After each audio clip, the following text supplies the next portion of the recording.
एक समय की बात है। एक छोटे से गांव में एक लड़का था जिसका नाम विक्रम था।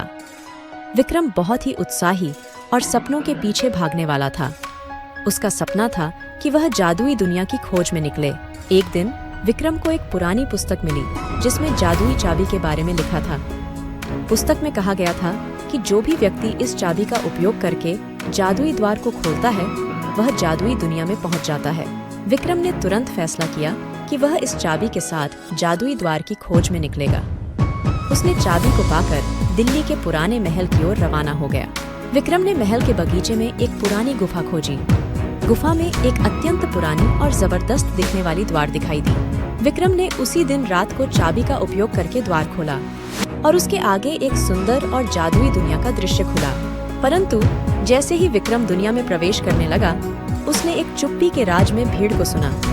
एक जादुई वृक्ष के पास एक बड़ी गुफा में विक्रम ने देखा कि एक दुष्ट राजा ने राज्य को काबू में किया हुआ है।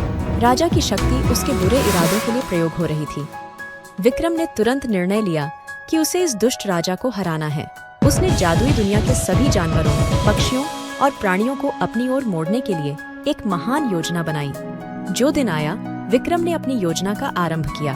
उसने दुष्ट राजा के मंत्री को अपनी तरफ बांधने के लिए उसका मंत्री को एक जादुई मंत्र दिया। राजा के मंत्री के प्रभाव में आने के बाद विक्रम ने राजा के भूरे आंखों में अपनी योजना को साकार किया। राजा के नजदीक ही एक पुराने राजमहल में एक जादुई आईना मिला। विक्रम ने जादू का आईना लेकर राजा के सामने रखा।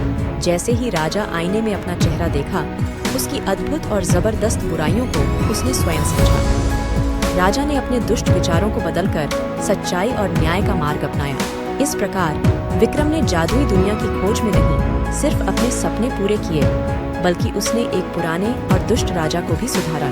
इस कहानी से हमें यह सीखने को मिलता है कि जीवन में सपनों का पीछा करना महत्वपूर्ण है, लेकिन हमें सपनों को पूरा करने के लिए सच्चाई और न्याय का मार्ग चुनना चाहिए।